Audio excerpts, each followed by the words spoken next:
welcome to my channel. My name is Robin Jackson and I'm the owner of a business called Cheese from Scratch, a business that teaches homesteaders around the world how to turn their milk into cheese. I'm also a mom to 3 kids and I make a lot of my own dairy products, and I'm excited to take you guys along today as I show you kind of a dairy processing day. So I've got a lot of milk in the fridge right now, I've got 2 cows and milk right now, so I think I got like 8 gallons of milk to use. So we're going to be making butter. I've got some cheeses from the last couple of days that need to be kind of wrapped and put into the cheese cave. I've got a big jar of Clabber here waiting to be dealt with. So I have a lot of different things that I need to do today, and I thought it would be fun for me to just take you along as I go through them.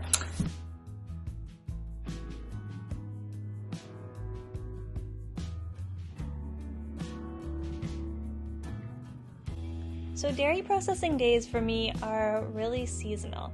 It depends on how many cows I have in milk, what stage of lactation those cows are at, as to what my dairy processing days look like.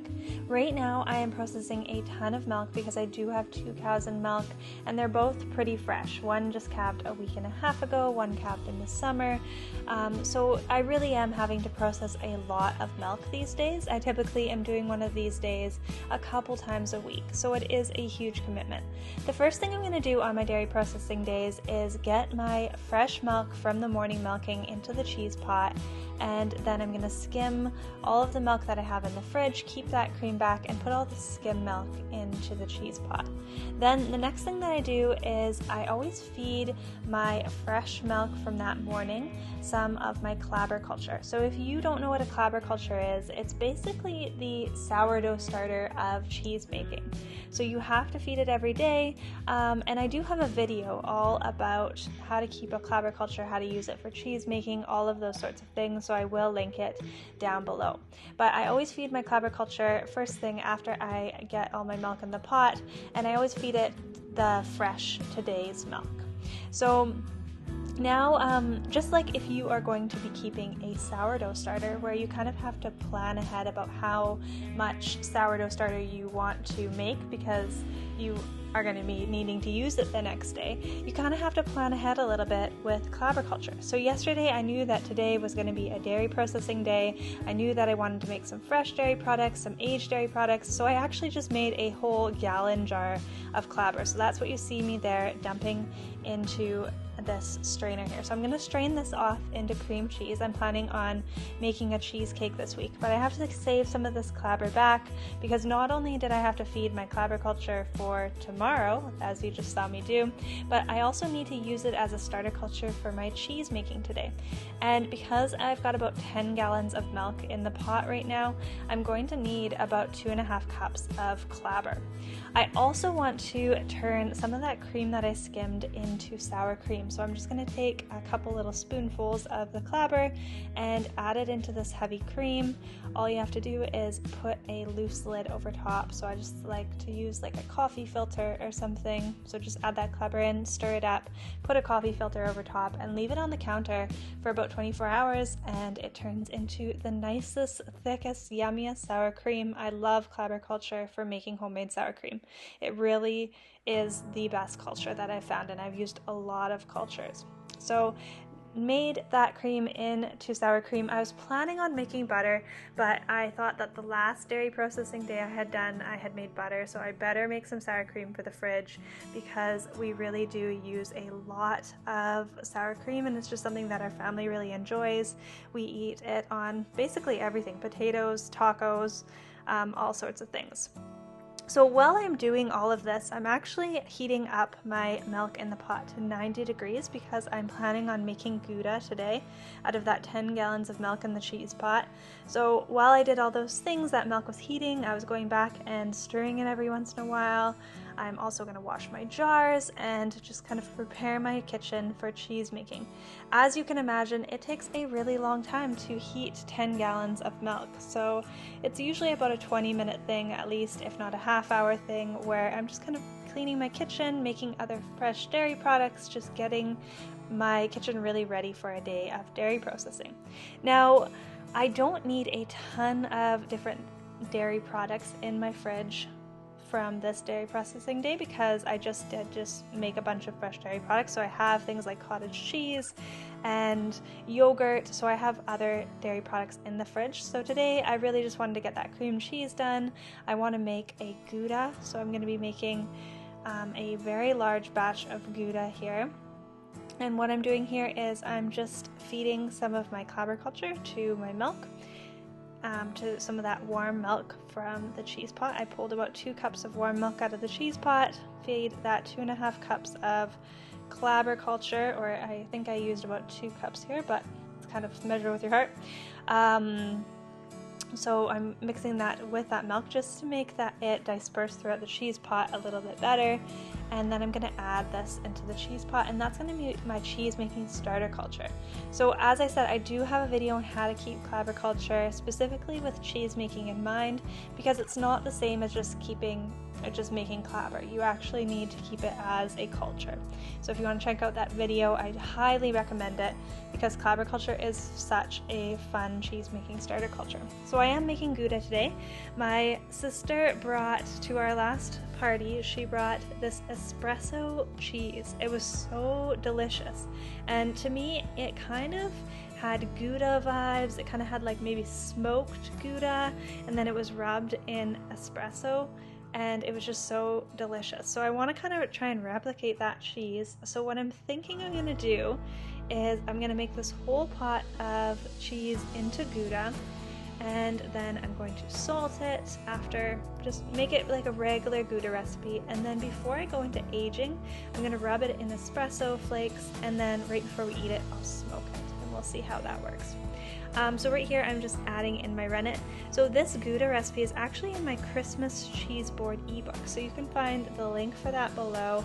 It's a really popular book, lots of people have it, lots of people love to make their own cheeses for Christmas time, and you can actually do that now. You still have time. You can make Gouda, you can make Colby, you can make Brie, all of those cheeses that are in the Christmas cheese board ebook. There's some other ones in there as well, but you have time to still make those cheeses.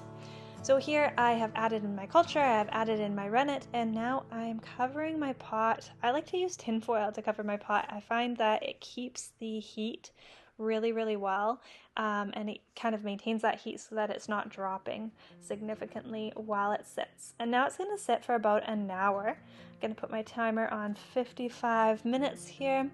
And during this hour, I have a ton of time where I could do stuff. I could go outside and do stuff in the garden. I could do laundry. I could do all sorts of things. Today I'm planning on staying in the kitchen because I do have some other things to do. So I'm just making myself an iced coffee, because if I'm doing a kitchen day, you gotta do an iced coffee kitchen day. So my favorite iced coffee is you make 2 shots of espresso, shake it up in like an espresso shaker with ice, and it gets all like frothy, and then you pour over more ice and add it in with some milk and cinnamon and a little pinch of salt and a teaspoon of brown sugar. It's so delicious. It's like, it's really yummy. So I recommend that iced coffee recipe. Anyways, I got a ton of things to do in the kitchen, so I'm going to use this kind of hour as a kitchen power hour. I'm planning on getting those cheeses that I had sitting on the drying rack all put away and dealt with. So today I actually have quite a few cheeses on the drying rack. So I have a cheddar and an Alpine and a couple, actually 3 Bries that are sitting on the drying rack. And the reason I have so many cheeses on there is because I actually just did a book photo shoot for an upcoming published book that's going to be published through Homestead Living. So we did 2 days of photo shoot this week, and so we had a ton of cheese happening in the kitchen, and so I've got a bunch of cheeses on the drying rack here. So the cheddar and the Alpine, I'm just planning on vacuum sealing. Sometimes I natural age Alpine and sometimes I cloth bind cheddar, but I'm just feeling like I need to simplify my life here, and vacuum sealing really does simplify your cheese making a ton. I also have a video on how to vacuum seal your cheeses, and I will link that one below, because there are some considerations. You have to make sure it's dry enough, and a lot of people have questions about it. So if you have any questions about vacuum sealing, make sure you check out that video. Always make sure you label your vacuum sealed cheeses. I am the worst for making sure I label them, but I always think, oh, I'll remember, and then I never remember. So making sure you label them is important.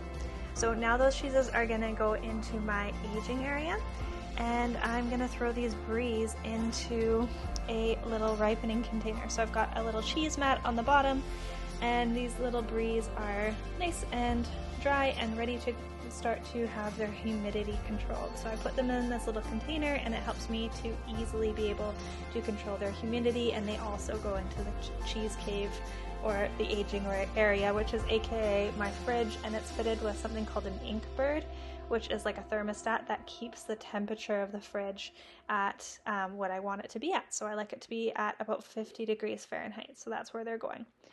Meanwhile, it has been an hour now. I think I did some other things as well. It didn't take me a whole hour to do that stuff, but my cheese is ready to be cut. That big Gouda batch is ready to be cut. So the first thing I'm going to do is check for a clean break, and then I'm going to cut a grid of curds, so 1-inch curds, and then I make sure I give my hands a really good scrub, especially under my fingernails, because I'm planning in the next stage here to be stirring these curds with my hands, and I'm a farmer. I have stuff under my nails, so I always make sure I give them a good scrub. I just keep that scrubber right in the kitchen, and it just reminds me and keeps my cheese nice and clean. The next thing I'm going to do after about a 5-minute wait is I'm just going to cut underneath this grid of curds. I have this fancy curd cutter, but you don't have to use that. You can just use a knife if you like. I really like this curd cutter. Some people love them, some people hate them, but I like mine. Biggest tip though is you have to wash it right after you're done using it. Make sure you wash it because they're impossible to clean if you don't. So now that I have cut these curds, I let them sit another 5 minutes, and now it's game time. Time to stir these curds and help them become the texture and size that they are going to become. So with this recipe, I love making Gouda because it does have quite a bit of stirring time. I mean, all in all, you're probably stirring for about 35 minutes, but those stirring times are broken up a little bit. So in the first 5 minutes, you're stirring 5 minutes, resting 5 minutes, stirring 5 minutes, resting 5 minutes, and until the curds kind of sink below the pot. Once that happens, you're going to do something called a washing step. So Gouda and Colby's, and I can't think of any others, Havarti's, they are types of cheeses that are called washed curd cheeses.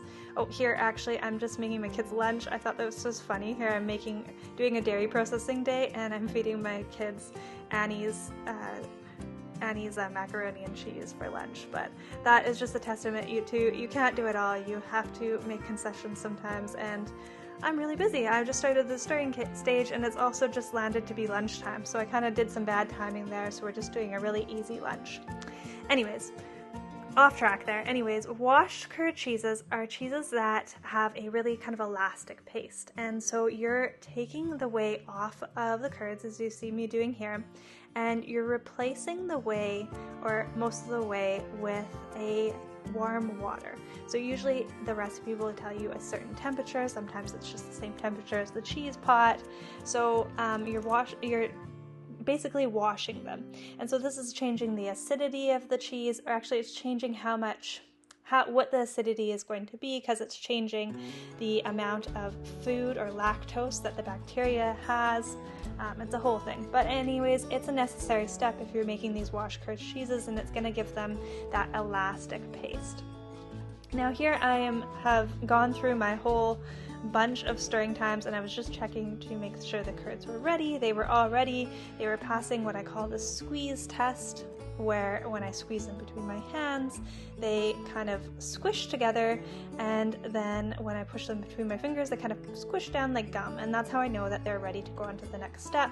I grabbed my kids their lunch, and then I got all ready to take these curds out of the pot and put them into my cheese form. Here I'm just showing you that you can actually, at this stage, when the curds are this firmness, you can actually just pull the whey right off of the curds. You don't have to bother with, I'm not sure if you saw me before, I was scooping right out of a strainer to keep the curds from getting into my whey, but once they're kind of the right firmness, they just stay at the bottom of the pot. You don't have to use a strainer.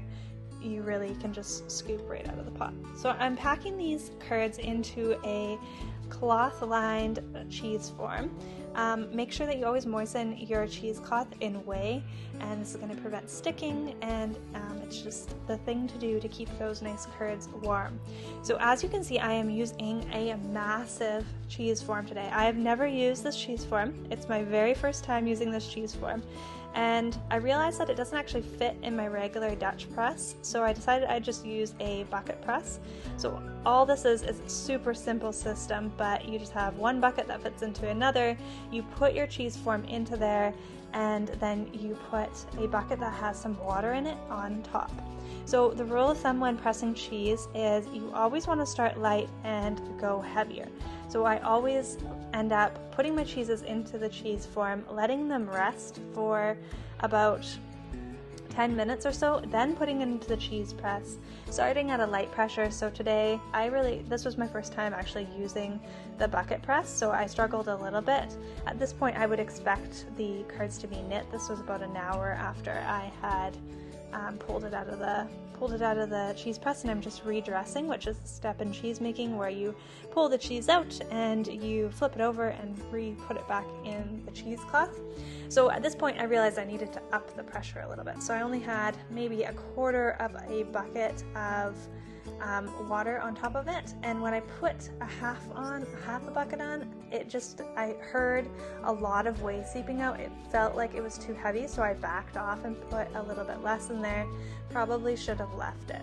But anyways, after I redressed after half an hour, I filled the bucket to about half full, and then I redressed a second time, I guess, and I filled the bucket full at that point. So all in all, that was my dairy processing day. It was just a kind of a smaller dairy processing day for me. I didn't make cottage cheese. I didn't make butter, so there wasn't as many dishes, because that seems to be the thing on dairy processing days. You always have so much dishes.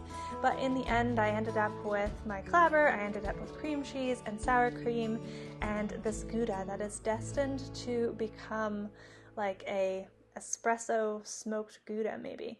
Now I have to figure out, so just figuring out this new cheese form, now I have to figure out how to age this cheese, how I want to age this cheese, because it won't fit in any of my containers that I currently have. It won't fit in a vacuum seal bag.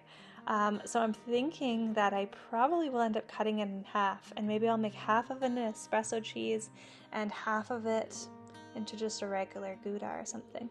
I don't typically like to cut cheeses in half before I age them, but I will cut them in half if I just can't fit them into the bag. So that was kind of a new learning experience for me. It ended up pressing pretty decent, but there was still a little bit of an opened texture. I could even see on the outside of the cheese. So I have to figure out how to use this new giant cheese form and my bucket press. So there's definitely some tweaking going on there with learning that new press, but I'm excited to figure it out. And that's the thing about cheese making. There's always something new to think about. There's always something new to learn. So yeah, that's that. Thank you guys for coming along for my dairy processing day. It is something that I do every single week, sometimes multiple times a week, and so it was really fun to be able to take you guys along.